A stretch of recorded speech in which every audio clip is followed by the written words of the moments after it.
Une bijouterie a ignoré une femme âgée. Le lendemain, elle a acheté l'entreprise et a licencié les employés. Bonjour à tous, profitez de ces moments de détente pendant que vous regardez.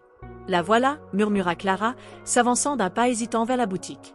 La bijouterie, le soleil d'or, scintillait de mille feux, comme un monde complètement différent du paisible village où elle vivait. Son écharpe en laine usée la faisait détonner au milieu de la foule bien habillée qui passait. La cloche au-dessus de la porte de la boutique tinta doucement lorsque Clara entra. L'intérieur respirait le luxe, des vitrines en verre étincelantes, un éclairage doré et chaleureux, et des employés en uniforme impeccable derrière les comptoirs. Mais à l'entrée de Clara, l'atmosphère sembla changer. Quelques membres du personnel échangèrent des regards furtifs, et l'un d'eux eut un sourire narquois. « Bonjour », la salua Clara, la voix légèrement tremblante.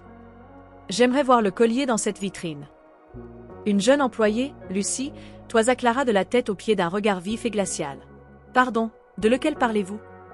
Le collier en argent avec la pierre bleue dans le coin tout à droite, répondit Clara en le désignant du doigt, les yeux illuminés d'espoir. C'était le cadeau pour lequel elle avait économisé, destiné à sa petite fille qui allait se marier. Les lèvres de Lucie se retroussèrent en un sourire condescendant. « Oh, celui-là. Je ne pense pas que vous puissiez vous le permettre. C'est très cher. » Clara fut surprise par la franchise de Lucie, mais essaya de rester calme. « J'ai l'argent. Pouvez-vous me le montrer, s'il vous plaît ?» Lucie leva subtilement les yeux au ciel et se tourna vers le directeur, Monsieur Steven, qui se tenait à proximité. « Monsieur, cette femme veut voir le collier en argent dans le coin. » Steven fronça les sourcils et s'approcha.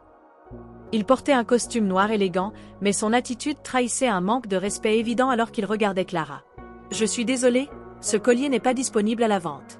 Vous pouvez regarder d'autres pièces qui pourraient mieux correspondre à votre budget. »« Mais je l'ai vu dans la vitrine, » protesta Clara, la voix maintenant teintée de confusion. « C'est juste un modèle d'exposition, pas à vendre, » répondit sèchement Steven avant de se détourner, signifiant la fin de la conversation. Clara resta silencieuse un instant, sentant une douleur lui serrer la poitrine.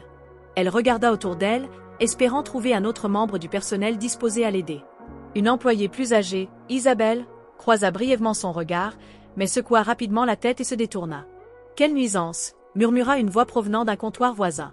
C'était Charles, un autre employé, qui parlait à Lucie. « Pense-t-elle vraiment qu'elle peut acheter quelque chose ici ? Regardez cette écharpe. Probablement d'un marché aux puces. » Lucie étouffa un rire, se penchant pour murmurer en retour. Elle ne peut probablement même pas se payer la boîte dans laquelle il est livré. Clara entendit chaque mot, même s'il parlait à voix basse.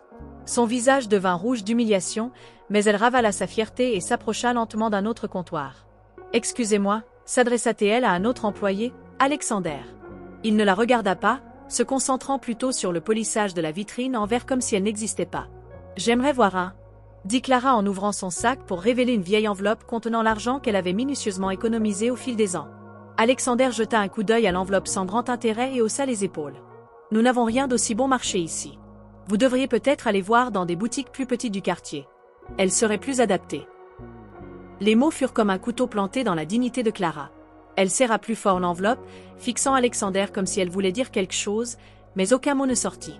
Aucun d'eux ne se souciait de la vérité, que chaque pièce dans cette enveloppe représentait des années de travail acharné et son rêve d'apporter de la joie à sa petite fille bien-aimée. Clara se retourna et se dirigea vers la porte, mais ses pieds semblaient lourds d'impuissance. « Pourquoi me traite-t-il comme ça ? Juste parce que je ne suis pas bien habillée ?» se demanda-t-elle, le cœur lourd de douleur. Derrière elle, un léger rire résonna comme une dernière moquerie en la voyant sortir. Madame Clara sortit dans le froid, serrant fermement son vieux sac en tissu. Elle resta immobile un instant, sentant le vent glacial tirer sur son écharpe usée. Ses yeux s'emplirent de larmes, mais elle essaya de les retenir. « Ce n'est pas grave, je reviendrai », se murmura-t-elle. Mais peu importe ses efforts, la morsure de l'humiliation lui collait à la peau. Le simple fait de penser à la joie sur le visage de sa petite fille Lucie en recevant son cadeau de mariage fit réaliser à Clara qu'elle ne pouvait pas abandonner. Déterminée, elle décida de revenir. Cette fois, en essayant de paraître plus résolue. Elle poussa de nouveau la porte. La cloche tinta une fois de plus, mais cette fois, les expressions des employés passèrent de la surprise à l'irritation pure et simple. Lucie, la jeune employée de tout à l'heure, se tourna immédiatement vers Charles avec un ricanement et murmura juste assez fort pour que Clara l'entende. « Elle est vraiment revenue. »« Incroyable !» Charles donna un coup de coude à Lucie, les yeux fixés sur Clara. « Voyons ce qu'elle essaie cette fois. » Clara les entendit mais ignora les commentaires, se dirigeant directement vers la vitrine. Elle essaya de paraître calme, bien que les regards scrutateurs des employés la fassent se sentir comme une étrangère dans ce monde ostentatoire. « Excusez-moi, pouvez-vous me montrer ce collier ?» demanda Clara, la voix plus assurée cette fois, s'efforçant de projeter de la confiance. Lucie ne répondit pas. Elle croisa les bras et resta immobile, le regard froid et jugeur. « De lequel parlez-vous ? Nous avons beaucoup de colliers. »« Celui en argent avec la pierre bleue ?» insista Clara en désignant la vitrine. Lucie eut un sourire narquois et se tourna vers Alexander. « Tu penses qu'elle peut vraiment se le payer ?» demanda-t-elle, le ton dégoulinant de moquerie.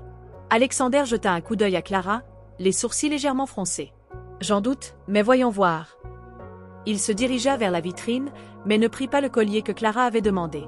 Au lieu de cela, il sortit une simple chaîne en argent sans pierre. « Voici, voulez-vous voir celui-ci ? Il est beaucoup moins cher, plus en phase avec ce que vous pouvez vous permettre, » dit Alexander, son demi-sourire empreint d'arrogance. Clara regarda la chaîne, le cœur se serrant de déception. « Non, je ne veux pas celui-ci. Je veux le collier avec la pierre bleue dans la vitrine, » insista-t-elle. Lucie éclata d'un rire moqueur, feignant la surprise. « Oh, vraiment ? Ce collier coûte 1200 €. Êtes-vous sûr de cela ?» Clara any Brancapa. Elle sortit la vieille enveloppe de son sac et la tendit devant Lucie. « J'ai l'argent. Vous avez juste besoin de me montrer le collier. » Lucie cligna des yeux en regardant l'enveloppe, puis éclata de rire. « De l'argent liquide ? Vous avez apporté de l'argent liquide ici ? Nous n'acceptons que les paiements par carte ou les virements bancaires. » « Mais l'argent, c'est de l'argent, n'est-ce pas ? J'ai économisé toute ma vie pour acheter ce collier, » dit Clara, la voix commençant à s'étrangler. Lucie croisa les bras et haussa les épaules. « Nous ne pouvons pas accepter de grosses sommes en espèces. Et d'ailleurs, je ne pense pas que vous soyez vraiment ici pour acheter quoi que ce soit. Peut-être que vous êtes juste venu pour regarder. » Clara fixa Lucie, les yeux rouges et larmoyants. « Je ne suis pas ici juste pour regarder. Je veux acheter ce collier. S'il vous plaît, montrez-le-moi. » À ce moment, Steven, le directeur, s'avança. Il jeta un coup d'œil à l'enveloppe dans la main de Clara et eut un léger sourire narquois. « Madame, nous ne pouvons pas vous vendre ce collier. C'est une pièce spéciale réservée exclusivement aux clients VIP. » Clara se fijea. « Client VIP ? Mais je l'ai vu dans la vitrine. Pourquoi ne puis-je pas l'acheter ? » Le sourire narquois de Steven s'accentua. « Simplement parce que vous n'êtes pas la bonne cliente. Nous avons d'autres articles qui vous conviennent mieux.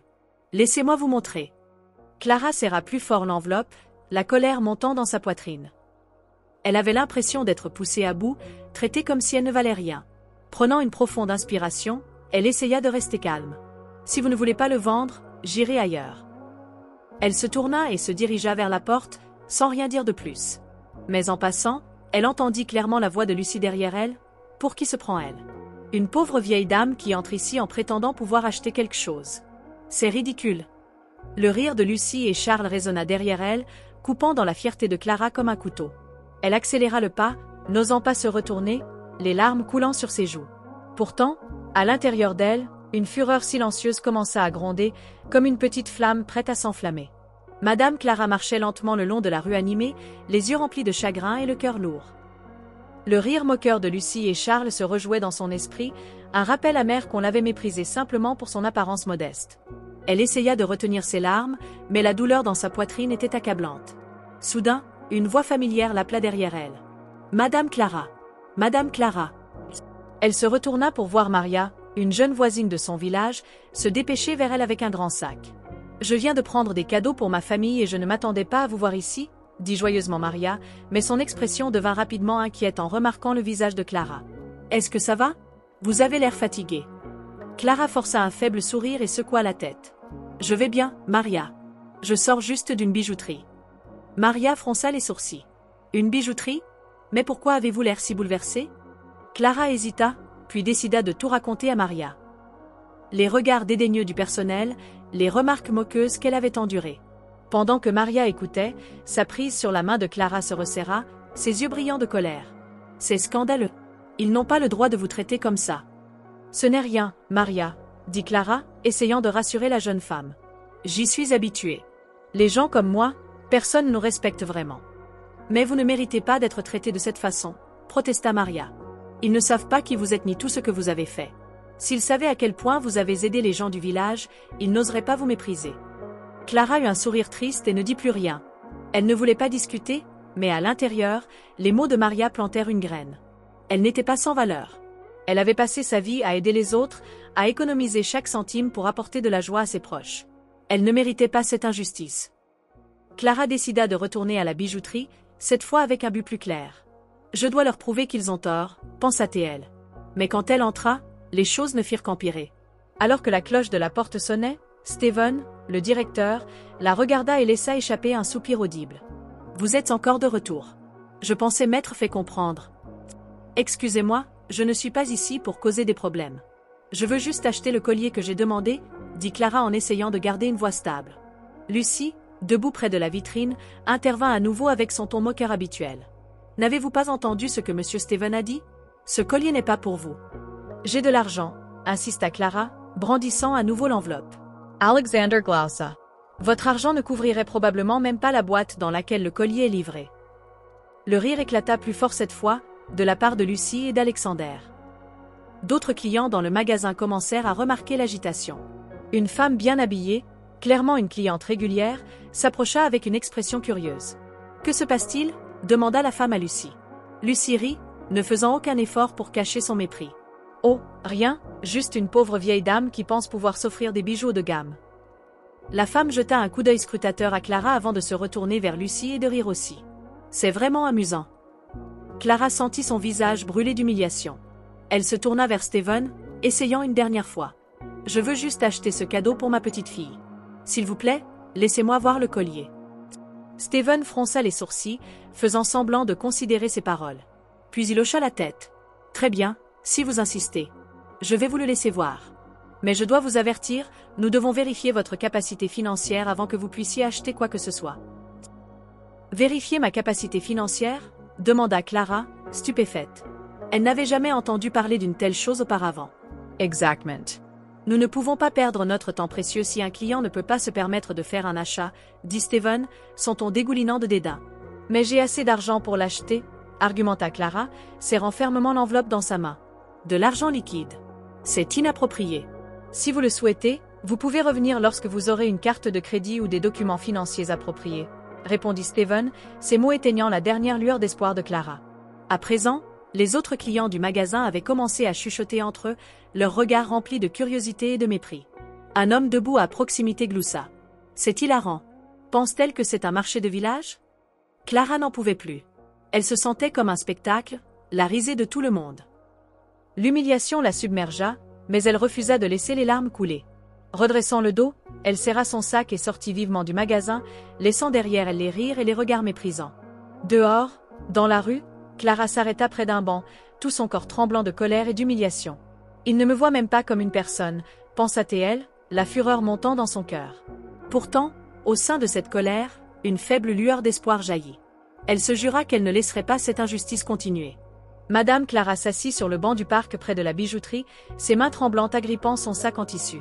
Les rires moqueurs et les regards dédaigneux de l'intérieur de la boutique la hantaient, poignardant sa fierté comme des aiguilles. Pour la première fois de sa vie, elle ressentit une humiliation presque insupportable. « Est-ce que tout va bien ?» demanda une voix profonde et chaleureuse. Clara leva les yeux pour voir un homme plus âgé, bien habillé, debout devant elle. Il tenait une canne en bois poli, son visage aimable gravé d'inquiétude. « Je vais bien », répondit doucement Clara, essayant de cacher la tempête d'émotion en elle. « Vous n'avez pas l'air d'aller bien », répondit l'homme en s'asseyant doucement à côté d'elle. « Je suis Monsieur Vincent. Je fais souvent des promenades dans ce parc. Si vous le souhaitez, vous pouvez me raconter ce qui s'est passé. » Clara l'étudia un instant, ressentant un petit soulagement face à son inquiétude sincère. Elle soupira et commença à raconter son histoire. Lorsqu'elle arriva à la partie concernant les employés de la bijouterie qui se moquaient d'elle et refusaient de la servir, le front de Vincent se plissa et ses yeux brillèrent d'indignation. « C'est inacceptable !» s'exclama Vincent, la voix remplie de colère. « Des gens comme ça pensent avoir le droit de déterminer la valeur de quelqu'un uniquement sur la base des apparences. C'est honteux. » Clara baissa la tête, la voix tremblante. « Je voulais juste acheter un cadeau significatif pour ma petite fille. J'ai économisé toute ma vie pour ça. Mais ils ne me voient pas comme une cliente. Ils me voient comme une personne pauvre et indigne qui n'a rien à faire dans leur magasin. » Vincent resta silencieux un moment, semblant profondément plongé dans ses pensées. Puis il regarda Clara avec détermination dans les yeux. « Madame Clara, ce que vous avez décrit n'est pas seulement votre histoire. C'est le reflet de la façon dont la société fonctionne souvent, en jugeant les gens sur leur apparence. Mais je crois que vous ne devriez pas rester silencieuse. Il n'avait pas le droit de vous traiter de cette façon. Clara hocha faiblement la tête, mais son esprit était toujours en ébullition. Je sais, mais qui suis-je pour changer ça? Je ne suis qu'une vieille femme ordinaire d'un village. Je n'ai ni pouvoir ni argent pour les combattre. Vincent gloussa doucement, ses yeux brillants de sagesse. Parfois, on n'a pas besoin de pouvoir ou d'argent. Ce dont on a besoin, c'est de détermination. Si vous me le permettez, je peux vous aider à trouver un moyen de les faire reconsidérer leurs actions. La conversation avec Vincent fut comme une bouffée d'air frais pour Clara. Elle ne se sentait plus seule dans sa bataille. Après avoir dit au revoir à Vincent, elle s'éloigna avec un étrange mélange d'émotions, colère et résolution. Je ne peux pas les laisser continuer à me mépriser comme ça, pensa-t-elle. Ce soir-là, Clara s'assit à la petite table de salle à manger de sa modeste maison.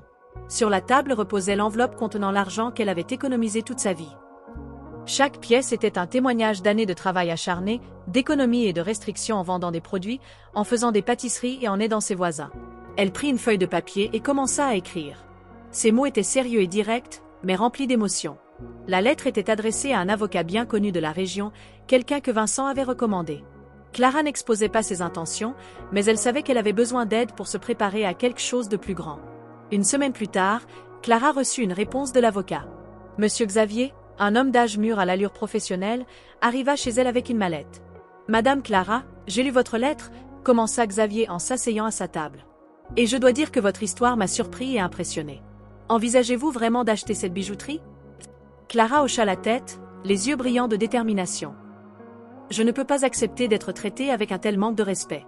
Je veux qu'ils comprennent que personne n'a le droit de juger les autres sur la base de leur apparence. » Xavier resta assis en silence pensif un moment, puis sourit légèrement. « Vous êtes une femme remarquablement déterminée. Je vais vous aider. Mais d'abord, nous devrons procéder discrètement. Ce magasin appartient actuellement à une société, mais heureusement, ils cherchent à vendre certaines de leurs succursales les moins performantes.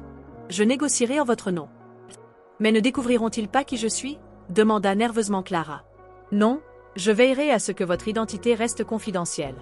C'est quelque chose que j'ai géré de nombreuses fois auparavant. La clé est d'agir rapidement, car des opportunités comme celle-ci ne durent pas longtemps. » Clara hocha la tête, le cœur partagé entre la nervosité et la détermination. Elle n'arrivait pas à croire qu'elle était allée si loin, mais il n'y avait pas de retour en arrière possible. « Faites tout ce qui est nécessaire, » dit-elle, sa voix portant une résolution qui la surprit même. Une semaine plus tard, Clara reçut un appel téléphonique de Xavier. « C'est fait, madame. À compter d'aujourd'hui, vous êtes la nouvelle propriétaire de la bijouterie Le Soleil d'Or. » Clara resta assise dans un silence stupéfait, incapable de croire à ses oreilles. Puis un léger sourire se dessina sur son visage. « Merci, Xavier. Mais je ne veux pas que quiconque le sache. Du moins, pas encore. Comme vous le souhaitez. Nous garderons cela confidentiel jusqu'à ce que vous soyez prête, » répondit Xavier. Clara raccrocha le téléphone, un étrange mélange de satisfaction et d'anticipation remplissant son cœur. Elle savait que ce n'était que le début. Madame Clara posa le téléphone, ses émotions tourbillonnant dans un mélange inhabituel de peur et de détermination ardente. Le mépris que lui avait montré le personnel de la bijouterie, Le Soleil d'Or, avait réveillé quelque chose de profond en elle, un feu qui avait couvé silencieusement toute sa vie mais n'avait jamais eu la chance de brûler vivement. Maintenant, en tant que nouvelle propriétaire du magasin, Clara savait exactement ce qu'elle devait faire. Le lendemain matin, Clara quitta sa maison tôt. Au lieu de se rendre directement à la bijouterie, elle s'arrêta pour rendre visite à Vincent, l'homme qui lui avait donné le courage d'aller de l'avant. Vincent l'accueillit chaleureusement et lui prépara une tasse de café fumante. « Madame Clara, comment les choses progressent-elles » demanda Vincent, les yeux brillants de curiosité. « La transaction est terminée, » répondit Clara, la voix calme mais teintée de fierté. « Le magasin est maintenant à moi. » Vincent éclata d'un large sourire, tapotant légèrement la table. « Marvelous. Mais quelle est votre prochaine étape? Allez-vous l'annoncer tout de suite ?» Clara secoua la tête, l'expression pensive. « Pas encore. Je veux les observer encore un peu. Je veux comprendre comment ils fonctionnent et comment ils traitent leurs clients avant de décider de ma prochaine action. » C'est sage, approuva Vincent d'un signe de tête. « Avez-vous besoin d'aide?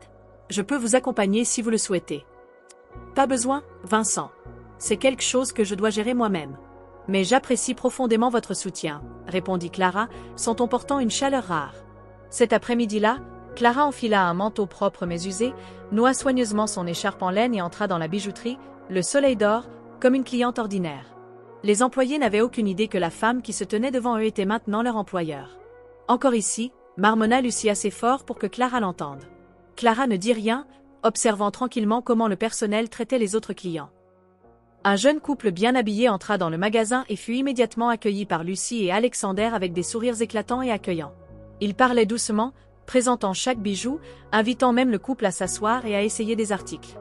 Clara s'approcha d'un autre comptoir où se trouvait Isabelle, l'employée la plus âgée. Clara l'engagea délibérément. « Excusez-moi, pourriez-vous me montrer cette bague en argent ?» demanda-t-elle. Isabelle hésita, ses yeux trahissant une pointe de réticence. Comparée à ses collègues, Isabelle semblait moins ouvertement hautaine, mais elle hésitait toujours face à l'apparence modeste de Clara. Après un moment d'indécision, Isabelle hocha légèrement la tête et déverrouilla la vitrine, récupérant la bague que Clara avait désignée. « Combien coûte-t-elle » demanda Clara, le ton posé. « 120 €, répondit Isabelle sans grande expression. « C'est cher, dit délibérément Clara, feignant l'hésitation. Lucie, qui aidait des clients à proximité, se retourna et eut un sourire narquois. « Si c'est trop cher, vous pouvez partir tout de suite. » Clara se tourna vers Lucie, son visage ne révélant aucune émotion, mais à l'intérieur, elle prenait note de chaque mot et de chaque geste. « Merci, mais je ne fais que regarder, » répondit-elle calmement. Après avoir quitté le magasin, Clara alla rencontrer Xavier, l'avocat qui avait facilité l'achat. Tous deux s'assirent dans un café tranquille pour discuter des prochaines étapes. « Madame Clara, que voulez-vous que je fasse maintenant ?» demanda Xavier en ouvrant un carnet devant lui. « Je veux voir tous les dossiers des employés, en particulier ceux qui travaillent directement avec les clients, » dit Clara, son ton plus froid que d'habitude. Xavier hocha la tête. « Je les demanderai à l'équipe de direction actuelle. Envisagez-vous de licencier quelqu'un immédiatement ?» Clara secoua la tête. « Pas encore. Je veux d'abord avoir une vue d'ensemble. Des gens comme Lucie et Alexander. Je dois d'abord savoir combien d'autres clients ils ont blessés avant moi. » Xavier sourit, les yeux remplis de respect. « Vous êtes très stratégique, Madame Clara. Vous ne cherchez pas seulement la vengeance, mais un vrai changement. »« Exactement, » répondit Clara, le regard ferme. « Je ne fais pas ça juste pour moi. Je veux que cette bijouterie devienne un endroit où tout le monde se sent respecté, peu importe qui il est. » Dans les jours qui suivirent, Clara continua d'observer les employés du magasin. Souvent, elle se tenait au coin de la rue d'en face, regardant comment ils interagissaient avec chaque client. Clara remarqua qu'elle n'était pas la seule à être maltraitée.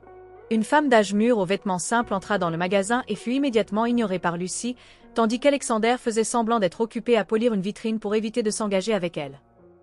Lorsque la femme s'enquit du prix d'un article, ils répondirent sèchement et se détournèrent rapidement, ne montrant aucun intérêt supplémentaire. La colère de Clara gronda, mais elle s'abstint d'agir immédiatement. Elle savait que la patience donnerait de meilleurs résultats. Ils feront face aux conséquences, pensa-t-elle en serrant les poings. Madame Clara a poursuivi sa surveillance discrète au cours des jours suivants, ne laissant aucun détail inaperçu. Elle a observé le contraste frappant dans la façon dont Lucie, Alexander et quelques autres traitaient les clients, chaleureux et attentionnés envers les personnes bien habillées, froids et méprisants envers les personnes modestement vêtues. Cependant, Clara a également remarqué Isabelle qui, bien que n'étant pas excessivement amicale, faisait au moins un effort pour remplir ses fonctions. Ce soir-là, Clara a de nouveau rencontré Xavier dans sa modeste maison. La faible lumière projetait une lueur déterminée sur son visage alors qu'elle partageait ce dont elle avait été témoin. « Xavier, je ne veux pas seulement riposter », a commencé Clara, sa voix calme et résolue. « Je veux que cet endroit devienne un lieu où tout le monde est traité de manière égale. Mais d'abord, j'ai besoin que ceux qui m'ont manqué de respect fassent face aux conséquences de leurs actes. » Xavier hocha la tête d'un air pensif. « Je comprends. Vous voulez qu'ils affrontent les répercussions de leur comportement. » Exactement. Je veux qu'ils réalisent que l'arrogance et le manque de respect pour les autres peuvent ruiner leur carrière. Mais avant cela, je dois déterminer qui vaut la peine de rester et qui ne mérite pas de rester, a expliqué Clara. Xavier fit une pause, puis nota quelque chose dans son carnet. Nous pouvons mener une évaluation interne. Je vais créer une enquête anonyme pour que le personnel partage ses réflexions sur la façon dont le magasin devrait être géré. Cela vous aidera à voir qui valorise vraiment les clients et qui ne le fait pas. Excellente idée, a déclaré Clara, ses yeux s'illuminant. Mais nous avons besoin de quelque chose de plus direct. Je veux les observer dans des situations réelles où ils ne savent pas qu'ils sont évalués. Xavier sourit, comprenant l'intention de Clara. Vous voulez créer un scénario de test, n'est-ce pas? Laissez-moi trouver quelque chose. Le lendemain matin, Xavier arriva à la bijouterie, le soleil d'or, dans une tenue modeste. Il ressemblait à un homme moyen de la classe moyenne, bien loin de son image habituelle d'avocat distingué. Il a joué le rôle d'un client ordinaire entrant dans le magasin pour évaluer la façon dont le personnel le traitait. Alors que Xavier entrait, la cloche sonna comme d'habitude.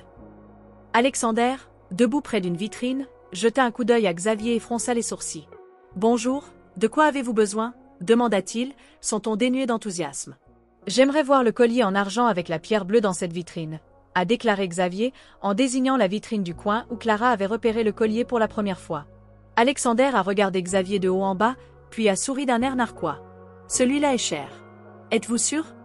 Xavier a feint l'hésitation. « Eh bien, je veux juste jeter un coup d'œil. Peut-être que c'est dans mon budget. » Alexander soupira, marmonnant quelque chose dans sa barbe et ouvrit à contre-cœur la vitrine. Il prit le collier, mais au lieu de le tendre à Xavier pour un examen plus attentif, il le tint dans sa propre main et parla sèchement. « Celui-ci coûte 1200 €. Avez-vous ce genre d'argent ? » « Je peux payer par carte de crédit, » a répondu Xavier en gardant son calme. « Très bien, mais pour éviter de perdre du temps, nous devrons d'abord vérifier votre capacité financière. Vous comprenez, n'est-ce pas ? » a déclaré Alexander avec un sourire froid et méprisant, manifestement peu disposé à aider Xavier. Lucie, debout à proximité, a observé l'interaction et s'est tournée vers Charles en chuchotant. Ce type a l'air pitoyable. Probablement juste un autre qui vient pour regarder et repartir. Charles Glausa. Quelle perte de temps! Xavier resta calme, sourit poliment et quitta le magasin sans un mot de plus. Il retourna voir Clara et lui raconta tout ce qui s'était passé. Exactement comme ce que j'ai vécu, a déclaré Clara, incapable de cacher sa déception. Précisément, a Kumbenu Xavier. Mais vous savez quoi? Cela constituera d'excellentes preuves. Nous avons besoin de quelques scénarios supplémentaires pour brosser un tableau complet. Le lendemain, Clara a envoyé une vieille amie, Teresa, au magasin. Teresa, une enseignante à la retraite, portait des vêtements simples et un sac à main bien usé. Elle est entrée dans le magasin avec un sourire amical et a été immédiatement accueillie par des regards froids. « Excusez-moi, j'aimerais voir quelques bagues en argent », a dit Teresa en s'approchant de Lucie. Lucie a souri d'un air narquois et s'est tournée vers Isabelle. « Isabelle, pourriez-vous l'aider ? Je suis occupée. » Puis elle s'est éloignée, manifestement peu disposée à passer son temps avec Teresa. Isabelle a hoché la tête et s'est avancée. Bien que son attitude ne soit pas particulièrement chaleureuse, elle a tout de même aidé Teresa à regarder quelques bagues. « Celle-ci coûte 80 €, a dit Isabelle, son ton neutre. Teresa a hoché la tête et a souri avec reconnaissance. « Merci, j'y réfléchirai. » Mais alors que Teresa se tournait pour partir, Lucie a ri bruyamment et a dit à Charles, « Elle ne peut certainement rien s'offrir. Elle est juste là pour regarder pour le plaisir. » Lorsque Clara a reçu les rapports de Xavier et de Teresa, elle a su qu'elle avait rassemblé suffisamment de preuves. Elle a passé toute la soirée à examiner les notes détaillées de Xavier, revivant les ricanements et les attitudes méprisantes à travers chaque mot. Chaque ligne ressemblait à du carburant versé sur le feu de sa colère. « Ces gens ne méritent pas de servir les clients », marmonna Clara, ses mains tremblant de rage. Mais elle prit une profonde inspiration, se forçant à rester calme. « Ce n'est pas seulement à propos de moi. Je fais cela pour tous ceux qui ont été méprisés et traités injustement. » Le lendemain matin, l'atmosphère à la bijouterie, le soleil d'or, était la même que n'importe quel autre jour. Des lumières dorées scintillaient sur les vitrines de bijoux polis, et le personnel maintenait son air habituel d'arrogance. Lucie souriait sans sincérité à un client fortuné, tandis qu'Alexander s'affairait à essuyer une vitrine, jetant occasionnellement des regards jugeurs sur d'autres clients. Mais tout a changé lorsque la porte s'est soudainement ouverte et que la cloche familière a sonné.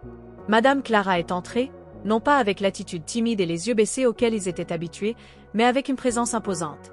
Elle portait une robe sombre et élégante, et sa vieille écharpe de laine avait été remplacée par une écharpe en soie simple mais élégante. Son regard perçant dégageait de l'autorité, attirant l'attention de chaque membre du personnel. Lucie, au milieu d'une conversation avec un client, se figea en voyant Clara. Ses sourcils se haussèrent de surprise avant qu'elle ne se tourne vers Alexander et ne chuchote « C'est encore elle. Comment est-elle de retour ici ?» Alexander haussa les épaules, répondant à voix basse « Peut-être qu'elle pense toujours pouvoir acheter quelque chose ici. » Clara entra avec assurance au centre du magasin, ses talons claquant fermement contre le sol en marbre. Elle s'arrêta devant le comptoir principal, son regard balayant le personnel. « Rassemblez-vous tous ici, » dit Clara, sa voix forte et claire. Les employés échangèrent des regards confus. L'irritation de Lucie était évidente. « Nous sommes occupés à servir les clients. » Clara ne bougea pas, son regard perçant fixé sur Lucie. « J'ai dit, rassemblez-vous tous ici. Maintenant. » À ce moment, Steven, le directeur, sortit du bureau arrière, tenant un dossier.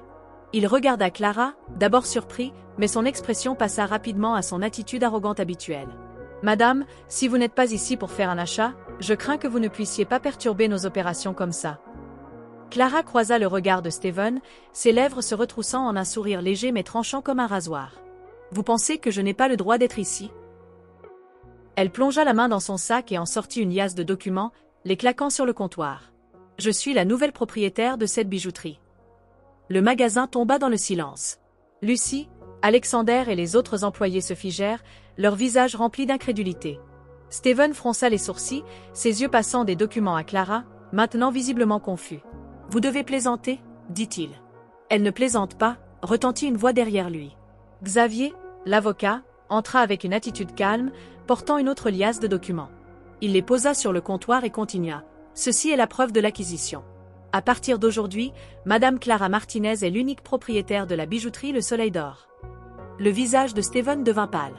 La bouche de Lucie tomba, et Alexander recula comme s'il ne pouvait pas croire ce qu'il entendait. « Impossible » balbutia Lucie. « Comment a-t-elle pu ?»« Silence » dit Clara, sa voix froide et autoritaire. « Maintenant, je veux que vous écoutiez tous attentivement ce que je vais dire. » Clara s'avança, son regard balayant chaque visage. « J'ai observé comment vous gérez ce magasin. Vous croyez avoir le droit de juger les autres uniquement sur la base de leur apparence, n'est-ce pas? Vous pensez que seuls les riches, les bien habillés, méritent le respect. » Lucie fixa le sol, incapable de répondre. Alexander regarda nerveusement autour de lui, comme s'il cherchait une issue. Seule Isabelle, l'employée la plus âgée, resta immobile, son expression contemplative. « Lucie, » dit Clara sèchement, sa voix coupant le silence. « Pensais-tu que je ne remarquerais pas ce que tu as fait?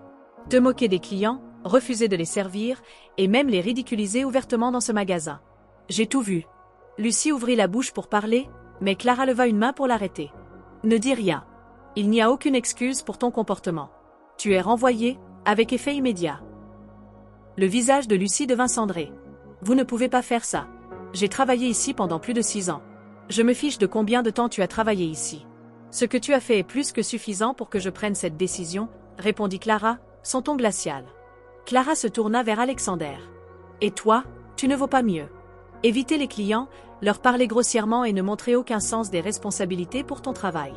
Tu es également renvoyé. » La bouche d'Alexander resta ouverte, mais aucun mot ne sortit. Il resta simplement là, son visage brûlant de honte. Finalement, Clara fixa son regard sur Steven. « Et vous, celui qui était censé donner l'exemple au personnel, vous vous êtes avéré être le pire de tous. Non seulement vous avez ignoré les commentaires des clients, mais vous avez également détourné les bénéfices du magasin. Avez-vous quelque chose à dire ?» Steven essaya de maintenir son calme, mais sa voix vacilla. « Yeah. Je faisais juste ce qui était nécessaire pour faire fonctionner le magasin. Ce que vous faisiez ne faisait pas fonctionner le magasin, cela l'empirait. Vous êtes également renvoyé, avec effet immédiat. » Après avoir prononcé les licenciements, Clara s'adressa aux employés restants. « Je ne suis pas ici pour détruire ce magasin. Je suis ici pour le transformer en un lieu où tout le monde est traité avec respect, peu importe qui il est, comment il s'habille ou combien d'argent il a. Si l'un d'entre vous n'est pas d'accord avec cette vision, vous êtes libre de partir maintenant. » Un lourd silence tomba sur le magasin. Après un moment, Isabelle s'avança et hocha la tête en direction de Clara. « Y resterai. J'ai toujours cru que les clients méritaient le respect. » Clara offrit un léger sourire. « Merci, Isabelle. Je vous fais confiance pour aider à reconstruire cet endroit. » Clara se dirigea vers la porte et se retourna pour un dernier regard. « C'est une opportunité pour un nouveau départ. J'espère que vous ne me décevrez pas. » Sur ces mots, elle quitta le magasin, laissant derrière elle un silence tendu. Après avoir annoncé sa prise de possession et licencié le personnel indigne, Madame Clara a commencé son plan de reconstruction de l'équipe de la bijouterie, Le Soleil d'Or.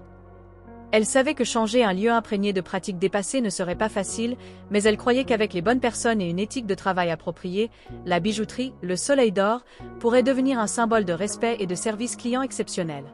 Le lendemain matin, Clara a convoqué le personnel restant à une réunion dans le bureau derrière le magasin. La pièce était petite, mais l'atmosphère était lourde de tension. Isabelle était assise à l'avant, son visage un mélange d'inquiétude et de détermination. Quelques employés plus jeunes, dont Anna et Xavier, qui géraient la comptabilité et l'inventaire, étaient également présents. Clara est entrée, son regard se déplaçant délibérément à travers la pièce. Elle a commencé à parler d'un ton calme mais résolu. « Je vous ai tous observés au cours des dernières semaines. Je sais qui parmi vous a travaillé avec diligence et qui n'a pas rempli ses responsabilités. Ceux qui ont manqué de respect aux clients ont été licenciés. Mais pour ceux d'entre vous qui sont encore ici, je crois que vous pouvez faire mieux. » Elle s'est tournée vers Isabelle. « Isabelle, je sais que vous n'avez pas toujours été enthousiaste, mais je vous ai vu vous manifester pour aider les clients lorsque les autres les ignoraient. Vous avez fait ce que vous pouviez dans des circonstances difficiles, et je respecte cela. À partir d'aujourd'hui, vous serez responsable de la formation des nouveaux employés. À partir d'aujourd'hui, vous serez responsable de la formation des nouveaux employés. Avec votre expérience et votre patience, je vous fais confiance pour leur apprendre à faire les choses de la bonne manière. Les yeux d'Isabelle s'écarquillèrent de surprise, et elle parut sincèrement touchée. Merci, Madame Clara. Je ferai de mon mieux pour ne pas vous décevoir. Clara s'est ensuite adressée à Anna, la jeune employée en charge de l'inventaire. Anna, je sais que vous n'interagissez pas souvent avec les clients, mais votre comptabilité est toujours claire et précise. J'ai besoin de quelqu'un avec votre souci du détail pour superviser la gestion des stocks. À partir d'aujourd'hui, ce sera votre rôle. Anna rougit, clairement prise au dépourvu. Merci. Je ferai de mon mieux. Se tournant vers Xavier, qui travaillait également à la gestion des stocks, Clara a dit. Xavier, je veux que vous preniez en charge l'ensemble des opérations du magasin. J'ai besoin de quelqu'un de jeune, motivé et prêt à améliorer les choses. Êtes-vous prêt à relever le défi? Xavier a souri avec confiance. Yes, sarais honor, madame. C'est ma chance de faire mes preuves. Après avoir désigné les rôles clés, Clara a révélé sa vision pour l'avenir du magasin. Elle a brandi une pancarte avec un message audacieux et clair. Respecter chaque client, indépendamment de son apparence, de son âge ou de sa situation financière. Clara a souligné, ce principe guidera tout ce que nous faisons. Je veux que quiconque entre dans ce magasin se sente respecté et apprécié, qu'il fasse un achat ou non, qu'il soit habillé de luxe ou de simplicité. Si quelqu'un ici ne peut pas s'engager à respecter cette norme, il n'a pas sa place dans notre équipe. Isabelle a hoché la tête fermement, et Anna et Xavier ont fait écho à son accord. Voyant leur détermination, Clara a senti une lueur d'espoir. Pour élever la bijouterie, le soleil d'or. Clara savait que retenir le personnel actuel n'était pas suffisant. Elle avait besoin de nouveaux visages, de personnes ayant une attitude positive et une approche moderne du service à la clientèle. Clara a chargé Xavier de publier des offres d'emploi sur diverses plateformes en ligne et dans des écoles de formation au service à la clientèle à New York. Bientôt, des dizaines de candidatures ont afflué. Clara a personnellement examiné chacune d'entre elles, à la recherche de candidats énergiques dotés de solides compétences en communication et d'une passion pour le service aux autres. Les entretiens se sont déroulés dans le petit bureau derrière la bijouterie. Clara, accompagnée d'Isabelle et de Xavier, a personnellement interrogé les candidats. L'un des premiers à laisser une forte impression fut Paul, un jeune homme qui avait précédemment travaillé dans un hôtel de luxe. « Dites-moi, Paul, pourquoi voulez-vous travailler ici ?» a demandé Clara, son regard perçant fixé sur lui. Paul a souri avec confiance. « Je crois que chaque client mérite le respect. Dans mon emploi précédent, j'ai appris à écouter les besoins des clients et à y répondre avec le plus grand soin. Je veux apporter ce que j'ai appris à cet endroit. » Clara a hoché la tête en signe d'approbation. « Bien. » Une autre candidate remarquable était Elena, une jeune femme au sourire chaleureux et aux yeux brillants. Lorsqu'on lui a demandé pourquoi elle avait postulé, elle a répondu « J'aime créer des expériences positives pour les clients. Je crois qu'un sourire sincère peut égayer toute la journée de quelqu'un. » Clara a senti la sincérité dans les paroles d'Elena et a immédiatement décidé de l'embaucher. Après une semaine de recrutement, Clara avait constitué une équipe jeune, enthousiaste et professionnelle. Elle a organisé une réunion pour présenter les nouveaux employés au personnel existant. Debout devant l'équipe, les yeux de Clara brillaient d'espoir. Nous ne sommes pas ici seulement pour vendre des bijoux. Nous sommes ici pour créer des expériences mémorables, pour que chaque client se sente le bienvenu. Travaillons ensemble pour faire de la bijouterie le soleil d'or un symbole de gentillesse et de professionnalisme. L'équipe a applaudi, et l'atmosphère vibrait d'énergie positive. Clara a senti que le changement qu'elle avait envisagé commençait à prendre forme. Sous la direction de Madame Clara, la bijouterie, le soleil d'or, a commencé à se transformer jour après jour. Elle a non seulement restructuré le personnel, mais a également redéfini les opérations et les valeurs fondamentales du magasin. Clara a compris que pour faire de la bijouterie, le soleil d'or, une référence à New York, l'accent devait être mis à la fois sur les produits et sur la construction d'une image authentique et sincère. Elle a commencé par redessiner l'intérieur du magasin. Clara a engagé une équipe de designers pour créer un espace accueillant tout en conservant son élégance. Les lumières dorées ont été ajustées pour être plus douces et plus invitantes, et les vitrines en verre ont été réarrangées pour faciliter la navigation des clients sans avoir besoin d'aide. Un grand mur a été dédié à l'affichage de la nouvelle devise du magasin, respect, sincérité, qualité. Clara a également introduit une section spéciale proposant des bijoux abordables, garantissant que les clients aux revenus modestes se sentent tout aussi bienvenus. Cette section a été nommée « Les mains aimantes », Un concept que Clara a créé pour ceux qui recherchent des cadeaux significatifs sans dépenser excessivement. Les nouveaux employés ont suivi une formation approfondie sous la direction d'Isabelle.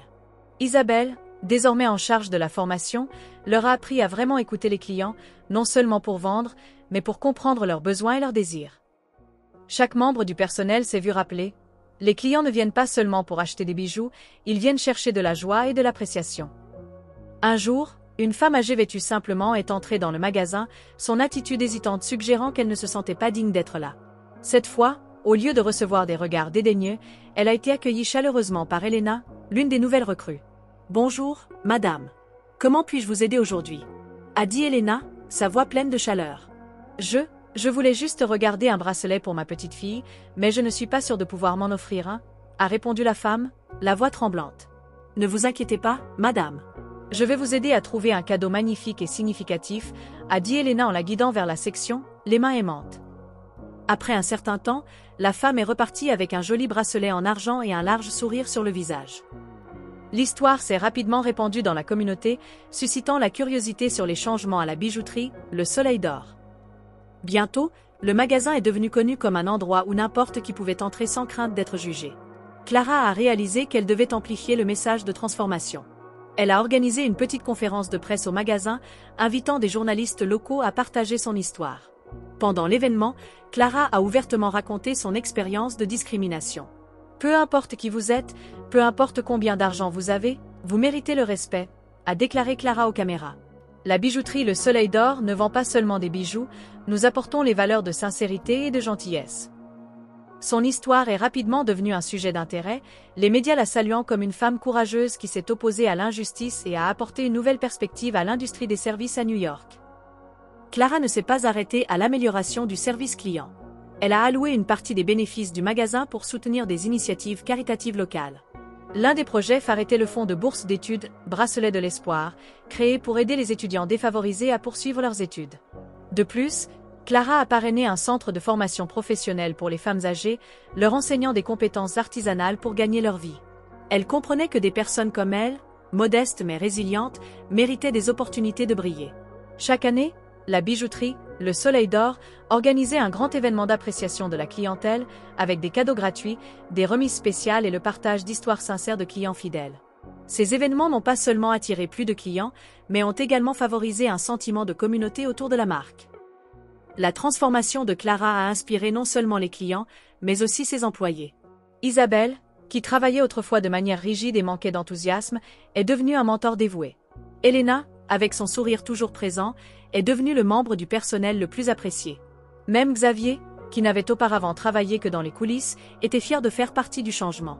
Un jour, une cliente régulière s'est approchée de Clara, lui a pris les mains et a dit « Vous nous avez appris une leçon importante, que le caractère et la gentillesse valent plus que tous les bijoux de ce magasin. Merci de nous l'avoir montré. » Clara a souri, le cœur rempli de joie. Elle savait que les changements qu'elle avait apportés n'avaient pas seulement amélioré la bijouterie, Le Soleil d'Or, mais avaient également transmis un message plus profond. La valeur d'une personne n'est pas déterminée par sa richesse, mais par la façon dont elle traite les autres. Sous la direction de Clara, la bijouterie, Le Soleil d'Or, est rapidement devenue l'une des bijouteries les plus chères de New York, non seulement pour ses produits de haute qualité, mais aussi pour son histoire inspirante d'humanité et de gentillesse derrière chaque bijou. Clara, autrefois une simple femme rejetée par les autres, se tenait maintenant comme un symbole de véritable caractère et de valeur. L'histoire de Madame Clara Martinez est un rappel saisissant du pouvoir du caractère et de la gentillesse. À travers son parcours, elle a prouvé que la véritable valeur d'une personne ne réside pas dans son apparence ou ses possessions, mais dans la façon dont elle traite les autres. La leçon est claire, ne jugez jamais les autres sur leur apparence, car chacun a une histoire digne de respect. Le respect et la sincérité ne construisent pas seulement un succès durable, mais apportent également un sens plus profond à la vie et à la communauté. Si vous avez apprécié cette histoire, nous vous invitons à lui donner un « j'aime » et à vous abonner à notre chaîne. Votre soutien nous motive à continuer à vous proposer des histoires émouvantes presque tous les jours. Nous vous sommes très reconnaissants de votre soutien. À bientôt.